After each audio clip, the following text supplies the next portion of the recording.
وصحبه أجمعين أما بعد فيا عباد الله أوصيكم ونفسي بتقوى الله فقد فاز المتقون. أعوذ بالله من الشيطان الرجيم بسم الله الرحمن الرحيم وبالآخرة هم يوقنون أولئك على هدى من ربهم وأولئك هم المفلحون. Al-ayat. Jamaah rahimakumullah, alhamdulillah atas qudrah dan inayat Allah Subhanahu wa taala. Pada kesempatan ini kita masih bersama-sama atas takdir Allah untuk mengkaji, membahas bagian dari keilmuan. Semoga kita senantiasa diberi kekuatan iman Islam, diberi keistiqomahan di dalam beribadah, diberkahi usia kita, keluarga kita, anak-anak kita. Semoga anak-anak kita dijadikan oleh Allah anak-anak yang soleh-soleha. Amin amin ya Allah ya Rabbal alamin. Ala hadhihi niyyah wa ala kulli niyyatin shalihah bi barakati ummil Quran. Al-Fatihah. A'udzu billahi minasy syaithanir rajim. Bismillahirrahmanirrahim. Alhamdulillahi rabbil alamin. Ar-Rahmanir Rahim. Maliki yaumiddin. Iyyaka na'budu wa iyyaka nasta'in. Ihdinas siratal mustaqim. Siratal ladzina an'amta 'alaihim ghairil maghdubi 'alaihim waladdallin. Amin. Al-Fatihah. Khusus wali kubur, mukminin mukminat, muslimin muslimat min masyriqi ila maghrib, barriha wa bahriha, khususan aba'ana wa ummahatana wa jaddadana wa jaddatana wa masyayikhana wa masyayikhana wa satidatana wa satidatana wa liman istama'nahum bisababi waliyadil. Allahumma ighfirlahum warhamhum wa'afihim wa'fu anhum wa akrim nuzulahum wa wasi' marqalahum wa adkhilhum al-jannah. Al-Fatihah. A'udzu billahi minasy syaithanir rajim. Bismillahirrahmanirrahim. Alhamdulillahi rabbil alamin. Ar-Rahmanir Rahim. Maliki yaumiddin. Iyyaka na'budu wa iyyaka nasta'in. Ihdinas siratal mustaqim. Siratal ladzina an'amta 'alaihim ghairil maghdubi 'alaihim waladdallin. Amin. Jamaah rahimakumullah. Qala al-musannif wa mu'allif rahimahullah wa nafa'ana Allahu bi ulimihi wa karamatihi. Rabbi zidni ilman warzuqni fahman. Allahumma aftah lana hikmataka wa anshur alaina rahmataka ya dzal jalali wal ikram. Kita melanjutkan bahasan wa khamisuha, rukun iman yang kelima, antu'mina, hendaklah engkau meyakini atau hendaklah engkau beriman bil yaumil akhiri, terhadap hari akhir. Kita sekarang akan memastikan akidah kita yang sebenar-benarnya, harus percaya kepada hari akhir. Jelas Pak? Di dalam surat Al-Baqarah ayat 1, 2, 3, ayat 5, wa bil akhirati hum yuqinun. Jadi hari akhir itu bukan fiksi, bukan cerita belaka, tapi suatu peristiwa yang akan semua manusia mengalaminya. Bagaimana Allah Subhanahu wa taala menceritakan tentang dahsyatnya hari akhir? Tentu di dalam Al-Quran banyak sekali surat yang menerangkan tentang kejadian hari akhir. Idas sama'u Saqat wa adinat li rabbiha wa huqqan. Idza zulzilatil ardu zilzalaha wa akhrajatil ardu asqalaha wa qalal insanu ma laha yawma idzin tuhaddisu akhbaraha bi anna rabbaka awhalaha sampai akhir. Idas sama'u fatarat wa idal kawakibun tatharat. Itu kan peristiwa kiamat. Sehingga jika terjadi kiamat karena sungguh sangat ahwalnya yang luar biasa. Seorang ibu yang sedang menyusui, dia taruh dan lupa siapa yang disusuinya.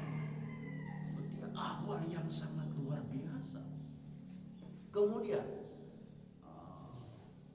yang baru lahir, apa Pak, rambutnya langsung memutih karena ahwal kejadiannya itu sangat dahsyat sekali. Banyak sekali di dalam surat-surat pendek, yaitu 29 dan juz 30 itu tentang ahwal terjadinya bagaimana dahsyatnya hari kiamat. Kita akan merujuk ke pendapat para ulama. Bi antusaddiqo, hendaklah engkau membenarkan biwujudihi, adanya hari akhir. Sebagian orang masih ada yang tidak percaya dengan hari akhir. Bi antusaddiqo, hendaklah dibenarkan biwujudihi, adanya hari akhir. Wa bijami'i, dan seluruh mastamala alaihi, yang mencakup tentang terjadinya hari akhir. Di antaranya kal hasyri, pertama kita akan dikumpulkan Pak di padang mahsyar, wal hisab, kemudian kita akan dihisab, Allahu akbar, wal jaza, kemudian akan menerima balasan, wal jannati, dan surga, wan nari, dan neraka. Itu. Jadi hari akhir itu mencakup satu al-hasyru, kedua al-hisabu, ketiga al-jaza'u, keempat al-jannatu, kelima an-naru. Belum itu Pak, pertemuan dengan siapa? Allah Subhanahu wa ta'ala. Jantan ngalakon hirup teh masih kene panjang. Sedangkan kematian itu lamanya tatkala seseorang satu dimandikan, kemudian dikafani, kemudian disolatkan dan dikuburkan. Hanya prosesi kremasi itu saja Pak lamanya kematian. Dan setelah itu hidup. Makanya Pak, maaf, hirup lain jang hirup jang nu gaduh hirup lain jang hirup mah lain jang hirup, tapi hirup mah jang nu gaduh hirup. Saha nu gaduh hirup teh? Allah. Makanya kicep jeung gerak itu harus menjadi nilai ibadah. Karena hidup ini bukan untuk hidup, tapi hidup untuk yang maha hidup. Jadi niatkan semua aktivitas kita ini menjadi nilai ibadah di hadapan Allah. Hidup bukan untuk mati, tapi mati untuk hidup. Karena kematian itu hanya selama diprosesi saja. Setelah itu kita dihidupkan kembali oleh Allah Subhanahu wa ta'ala. Hidup bukan untuk hidup, hidup untuk yang maha hidup. Hidup bukan untuk mati, tapi mati untuk hidup. Jangan takut mati, jangan mencari mati, karena kematian itu bagi orang mukmin adalah babun, pintu untuk pertemuan dengan siapa? Allah Subhanahu wa ta'ala. itu kaitannya dengan kita harus meyakini tentang hari akhir. Pertama, al-hasyru akan dikumpulkan. Kedua, al-hisab, al-jaza, al-jannah, wan nar. Sumia bidzalika, dinamakan hari akhir itu li'annahu, sebab la laila ba'dahu wala nahar. Yang dikatakan hari akhir itu karena tidak ada malam setelahnya, wala nahar, dan tidak ada siang setelahnya. Kehidupan dunia ini saling berganti antara siang dan malam, tapi hari akhir itu kalau sudah malam, la laila ba'dahu, tidak ada lagi malam, Pak. Gitu. Wala nahar ba'dahu, dan juga tidak ada siang setelahnya. Jadi apakah jika terjadi hari akhir itu pada waktu malam, kita tidak akan bertemu dengan siang? Kalau hari akhir itu terjadi pada waktu siang, maka kita tidak akan menemui hari malam lagi.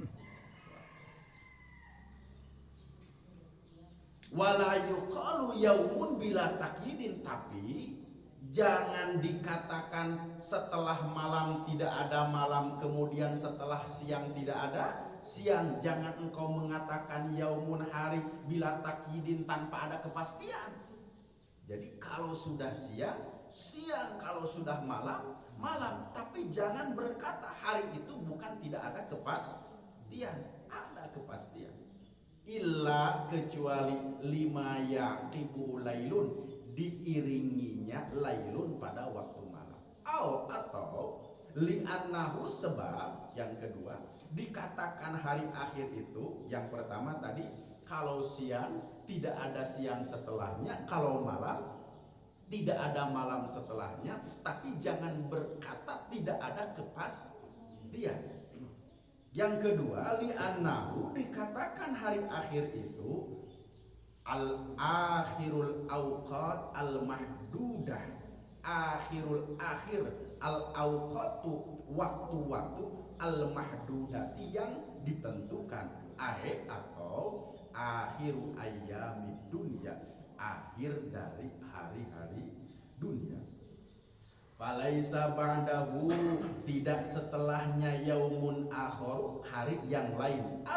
Atau lita akhurihi, berakhirnya anil ayyamil munqadiyati, dari hari-hari yang sudah ditentukan, min ayyamid dunya, dari hari dunia. Nah itu Pak, kaitannya dengan hari akhir. Jadi yang pertama, dikatakan hari akhir itu bukan berarti tidak ada kepastian. Kalau setelah malam tidak ada lagi malam, kalau setelah siang tidak ada lagi siang. Pertama. Yang kedua, bisa saja dikatakan hari akhir itu karena adalah hari yang sudah ditentukan dari hari akhir kehidupan dunia.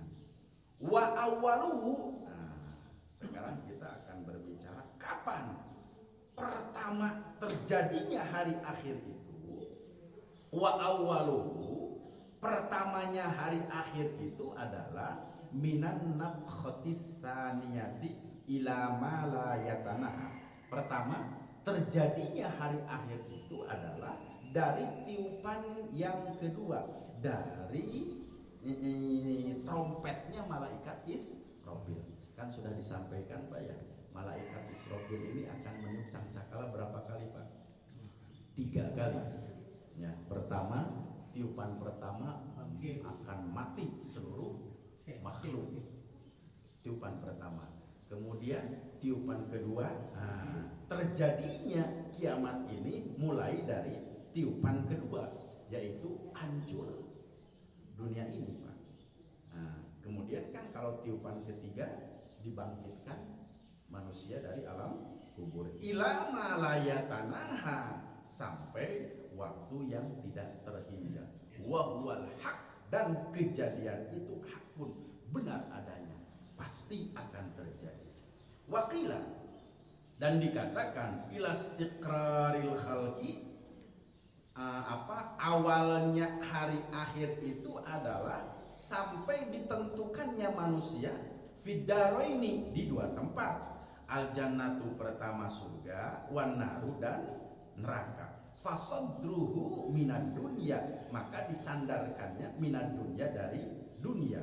Wa awalnya itu adalah dari dunia, wa akhiruhu dan akhirnya minal akhirati dari hari akhir. Jadi yang kedua, pendapat ulama bahwasanya terjadinya kiamat itu adalah dari mulai ditentukannya manusia apakah dia menjadi ahli surga atau menjadi ahli neraka. Itu yang kedua. Wahwa yaitu yaumul kiamati, hari kiamat. Jadi ada yang mengatakan yaumul akhir, ada juga yang mengatakan yaumul kiamat. Yang ketiga, kenapa dikatakan hari itu disebut dengan hari akhir atau hari itu juga bisa dikatakan dengan yaumul kiamat? Sumia bidalika, dinamakan hal itu yaitu hari kiamat liqiyamil mauta fihi, karena bangun al mauta orang-orang yang telah mati fihi di kuburnya, min kuburihim dari kubur mereka. Fihi pada kejadian itu, min kuburihim dari kubur mereka, wal qabru dan kubur di sana, minad dunya dari dunia. Wakilah, jadi yang ketiga dinamakan hari kiamat itu karena liqiyamil mauta fihi min kuburihim. Jadi orang-orang yang mati itu akan bangun dari tempat tidurnya, dari kuburnya. Nah itu pertama dikatakan hari itu adalah hari kiamat. Wakilah juga dikatakan fasilun, pemisah, baina dunia, antara dunia, wal akhirati dan akhirat. Wakilah juga ada yang mengatakan pertamanya hari akhir itu adalah awaluhu min mautil mayit, dari kematian mayit. Fal qabru, maka kubur itu minal akhirah, termasuk alam akhirat. Jadi selanjutnya awalnya hari akhir itu adalah dari kematian seseorang. Walida, maka dari itu yaquluna, mereka berkata, man mata qomat kiamatu ay sugro. Man mata, barang siapa yang mati, qomat, maka telah datang kiamatuhu, kiamatnya, ay sugro, atau dinamakan dengan kiamat sugro.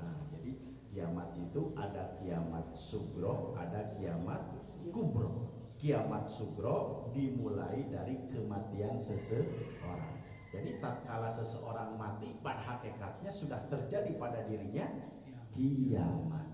Jadi tadi awal kiamat itu pertama di sini dikatakan dari tiupan trompetnya malaikat Israfil, itu pertama.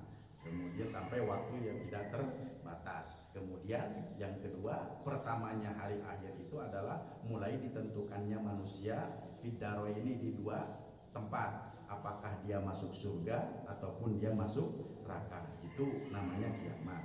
Juga kiamat itu karena liqyamil mauta, orang-orang mati itu mulai dibangunkan min kuburihim dari kuburnya, wal qabru minad dunya, maka kubur itu termasuk dari kehidupan dunia. Wakilah dikatakan fasilun sebagai pemisah baina dunya wal akhirah, antara dunia dan akhirat. Itu adalah alam pelantara. Jadi antara dunia dan akhirat itu alam pelantaranya adalah alam kubur. Wasumia kiamat, dan dikatakan kiamat ala hadal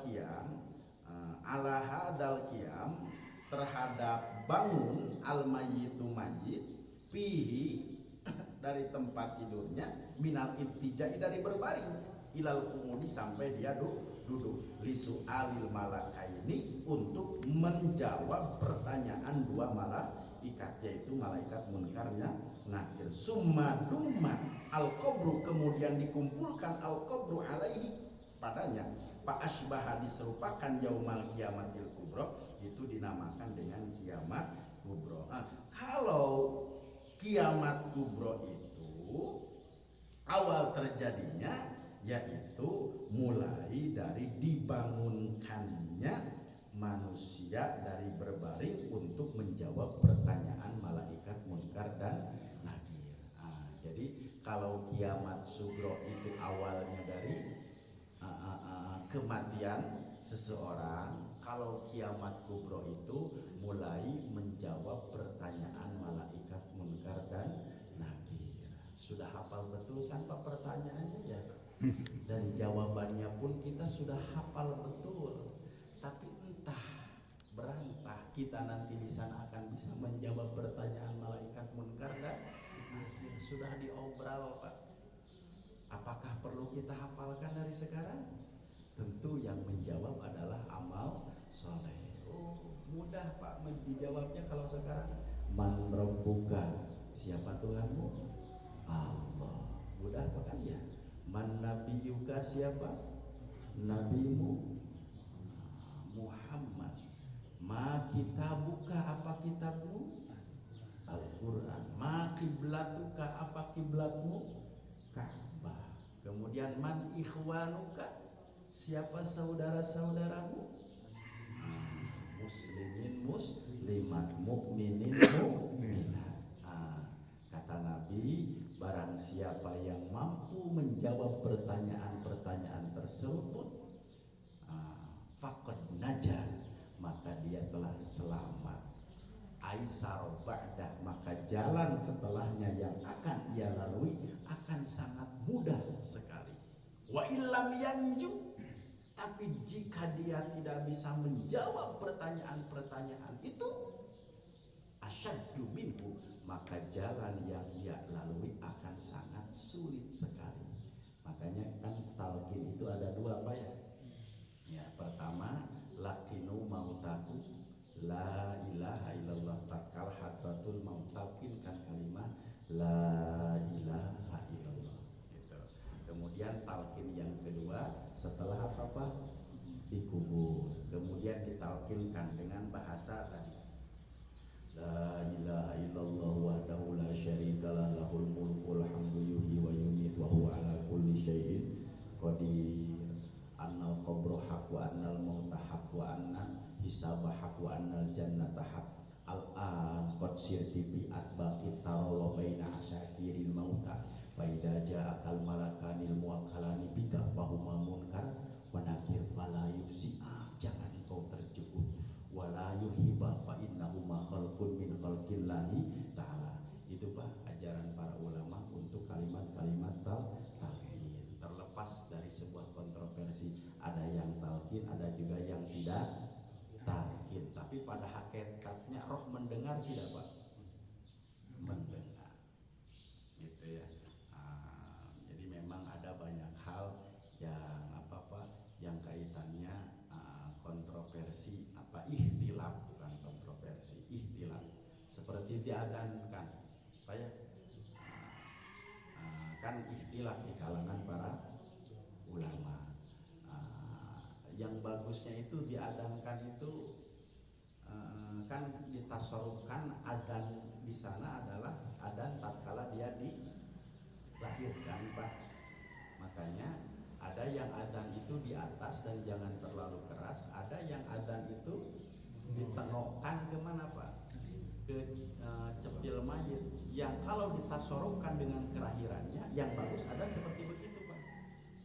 Nah jadi kalau ditasarufkan adzan ke mayit, adzan tatkala dia dilahirkan. Jadi kan kalau kita dilahirkan bayi, adzan kan ditengokkan kan cepil katukannya Pak ya. Kemudian iqomah ya dengan sebetulnya kalau ditasarufkan adzan di sana dengan adzan kelahiran, jadi memang harus di mana Pak? Di bawah gitu, di dekat, dan jangan terlalu keras, cukup kedengaran oleh siapa Pak? Oleh jenazah gitu. Jantan tekenging naon awong-awongan di atas Allahu Akbar, Allahu Akbar. Ada juga di atas, tentu suaranya jangan terlalu keras karena ini adalah ikhtilaf, ada yang memakai, ada yang tidak. Kalau di sini dipakai tidak Pak? Kalau di RW 8 dipakai. Itu karena adzan juga adalah kalimah tauhid, kemudian ditalkinkan. Insya Allah mudah-mudahan menjadi apa Pak? Dorong dua. Gitu. Karena kenapa? Antum syuhada, kalian itu akan menjadi saksi di hadapan Allah. Faqad aujaba, maka dia telah wajib mendapatkan syafaat. Jadi Pak, maaf, kalau ada musyahadah, apakah mayit ini mukmin? Dengan jelas yang hidup mukmin. Aujaba Pak, wajib dia mendapatkan syafaat. Apakah mukminin, apakah jenazah ini muslim? Muslim. Ahli ibadah, ahli surga. Untung Pak. Karena kenapa? Seseorang itu matinya tergantung persaksian siapa? Yang hidup. Kalau persaksian yang hidup baik, maka akan menjadi kebaikan. Jika persaksian orang yang hidup ini jelek, maka kejelekan yang akan dia terima. Itu makanya kan sebelum ini suka ada musyahadah Pak ya. Persaksian mukmin, muslim, ahli ibadah, ahli Quran. Faqad najah, insyaallah Pak, dia akan selamat dengan persaksian orang yang hidup. Nah, itu ada banyak beberapa riwayat hadis yang menyatakan tentang itu. Lanjutkan dulu Pak. Waqala dikatakan Az-Zamakhsyari, Imam Zamakhsyari mengatakan awaluhu, pertamanya kiamat itu min waqtil hasyri Pak, tatkala dikumpulkannya seluruh manusia. Ini sudah menjadi satu akidah yang kuat Pak, bahwasanya kita ini akan dikumpulkan di mana? Di padang mahsyar, ila malayatanaha, sampai waktu yang tidak terhingga. Atau ila ayyadkhula ahlul jannati al jannata, ahli surga dimasukkan ke surga, wa ahlun nari annar, dan penghuni neraka dimasukkan ke dalam api neraka. Ini mungkin pertanyaan Pak bagus bisa terjawab di sini. Apakah sekarang sudah ada yang menghuni surga gitu kan Pak, pertanyaan. Lupa lagi, jangan-jangan Bapak yang lupa, saya masih ingat. Apakah sekarang di surga itu sudah ada penghuninya gitu kan ya? Apakah di neraka pun juga sudah ada penghuninya? Allah gambarkan kenikmatan surga dan neraka di mana Pak? Di dalam Al-Quran. Allah gambarkan kenikmatan dan siksanya. Kan namanya juga menggambarkan, sehingga manusia termotivasi untuk masuk surga dan takut akan masuk neraka. Coba dalam Al-Quran, ini ancaman, masalakakum bi sakor, kenapa engkau masuk ke dalam neraka sakor? Qalu lam nakum minal musholin. Kemudian neraka ini bla bla bla begini, jelas banget dalam Al-Quran. Kemudian surga, ya, jannatin tahtihal anhar, yang di bawahnya itu ada apa Pak? Sungai yang mengalir, tajri min tahtihal anhar, yang sungguh sangat indah. Itu Allah menggambarkan tentang bagaimana nikmatnya surga dan bagaimana pedihnya neraka. Kalau melihat di sini sampai ayyadkhula ahlal jannah al jannata, ahli surga didorong untuk masuk surga dan ahli neraka didorong untuk masuk neraka. Jadi pada hakikatnya belum ada penghuni apa-apa surga dan neraka. Cuma Allah telah menggambarkan bagaimana nikmat dan siksa. Karena Pak, sekarang roh itu berkumpul di mana Pak? Di alam barzah. Ya. Barzah itu adalah benteng pemisah antara kehidupan dunia dan kehidupan akhirat. Pak, ada seorang ulama yang mengatakan alam barzah itu begini Pak. Kita nih di ruangan, saya mencutat pendapat ulama saja, dan saya menyampaikan pendapat ulama bukan pendapat saya. Jadi alam barzah itu adalah alam, gitu Pak. Tapi dilapisi kalau oleh kaca Pak. Kesini kaca itu akhirat, kemudian kesini kaca dunia, sehingga roh ini bisa melihat kepada siapa Pak? Kepada dunia, tapi dia tidak bisa berbuat apa-apa dan tidak bisa kembali kemana? Ke dunia. Gitu. Makanya dia melihat keluarganya, dia melihat siapa yang ngasih hadiah, melihat Pak, karena dia bagaikan apa? Kaca, tapi dia tidak bisa berbuat apa-apa terhadap mereka. Gitu. Kemudian ke akhirat Pak, dia pi surga eunana pi neraka eunana dia sudah tahu. Dan dia sudah mendapatkan DP, Pak. Kalau dia ahlas surga, maka dia mendapatkan DP kenikmatan surga. Kalau dia ahli neraka, maka dia akan mendapatkan DP neraka. Maka dikatakan ada siksa kubur, ada nikmat kubur. Nah itu, Pak. Jadi dia belum masuk surga, belum masuk neraka, cuma DP kenikmatannya sudah Allah berikan. Contoh, al-mu'minu fi qabrihi fi raudata khadro'a. Orang mukmin itu di alam kuburnya adalah di tempat taman anu ngemplok hejo. Wa yuwasi'u jeung dilegakeun cenah kuburanana sab'ina diroan 70 hasta. Itu kenikmatan orang mukmin di alam kubur. Wa yuwaddi'u dan diterangi cahayanya binurin dengan cahaya kal qamari lailatal badri, bagaikan bulan purnama. Itulah tempat orang mukmin. Nanti akan dibahas di dalam kitab ini, Pak. Hadis-hadisnya banyak sekali tentang ahwalul mayyit bil qabri. Itu. Jadi itulah kenikmatan yang Allah berikan kepada mereka orang-orang yang soleh. Jadi ahli surga akan didorong oleh Allah nanti masuk ke surga. Ahli neraka akan didorong oleh Allah akan masuk neraka. Tapi kenikmatan surga dan siksa neraka itu sudah dia rasakan di mana? Di alam kubur atau dikatakan dengan alam barzah. Nah, jadi jika si mayit ini ada yang ngirim hadiah doa, kemudian hadiah, dia merasakan kenikmatan dari apa? Kiriman doa mereka anak-anak yang soleh. Sangat dirasakan sekali. Apalagi dalam satu riwayat dikatakan, Pak, kalau awal bulan Ramadan itu di Lauhil Mahfuz itu pajejel, Pak. Semua roh akan meminta izin kepada Allah untuk dilepas kemana? Ke dunia. Maka sebagian roh akan diizinkan oleh Allah untuk pergi ke dunia. Pertama, roh yang diizinkan dari awal Ramadan pas sampai akhir Ramadan. Pertama, dia akan berangkat di mana tempat dikuburkannya. Dia akan melihat jasadnya, Pak. Nah, jasadnya itu di mana dikuburkan dia lihat. Kemudian dia akan menangis jika ternyata jasadnya itu hancur, dimakan oleh binatang-binatang